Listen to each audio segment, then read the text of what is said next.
இன்னைக்கு நாம் மீனாட்சி அம்மாங்கிற ஒரு வயதான பாசக்கார தாயை பற்றி தான் பார்க்க போகிறோம்.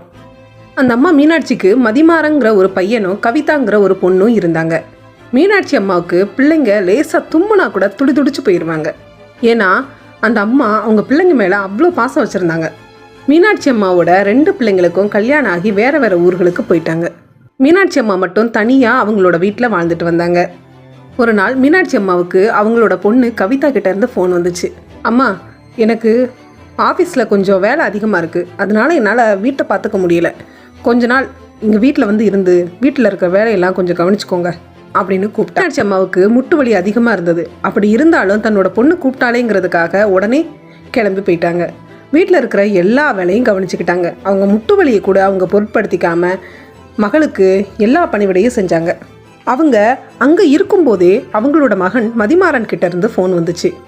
அம்மா, இங்கே என் பொண்டாட்டி நிலாவுக்கு உடம்பு சரியில்லை, வீட்டு வேலையை அவளால் கவனிச்சிக்க முடியல, கொஞ்சம் நீங்கள் ஒரு மாதம் இருந்துட்டு போங்க, வீட்டில் இருக்கிற வேலையெல்லாம் கொஞ்சம் கவனிச்சுக்கோங்க அப்படின்னு கூப்பிட்டான்.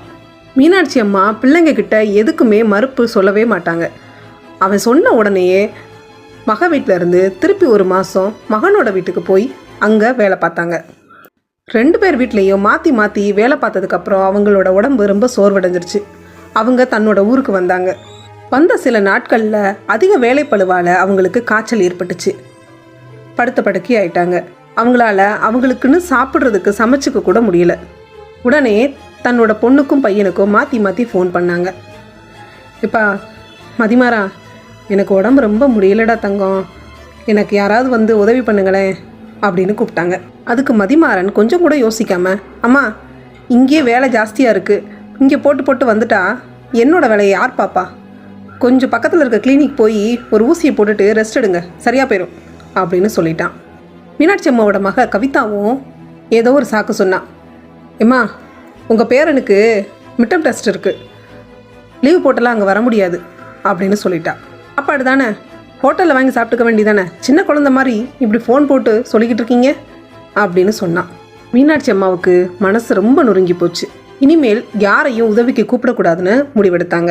அதுக்கப்புறம் பக்கத்தில் இருக்கிற கிளினிக்கில் காய்ச்சலுக்கு ஒரு ஊசியை போட்டாங்க. அதுக்கப்புறம் வீட்டில் கொஞ்சம் கொஞ்சமாக தன்னோட வேலைகளை அவங்களே பார்த்துக்கிட்டாங்க. கொஞ்ச நாளில் உடம்பும் சரியாச்சு. அதுக்கப்புறம் அவங்க நகைகளெல்லாம் விற்று அந்த பணத்தை சேகரித்து அவங்க அக்கௌண்ட்டில் போட்டு வச்சுக்கிட்டு தனக்குன்னு வேலை பார்க்குறதுக்கு ஒரு பொண்ணை வேலைக்கு வச்சாங்க. இந்த விஷயத்துக்கு அப்புறம் பிள்ளைங்க என்ன கேட்டாலும் அதுக்கு மறுப்பு சொல்கிறதுக்கு அவங்க தயாராக இருந்தாங்க. இந்த மீனாட்சி அம்மாவோட கதை உங்களுக்கு பிடிச்சிருந்தா லைக் பண்ணுங்கள். வாழுப்பையா யூடியூப் சேனலை சப்ஸ்கிரைப் பண்ணுங்கள்.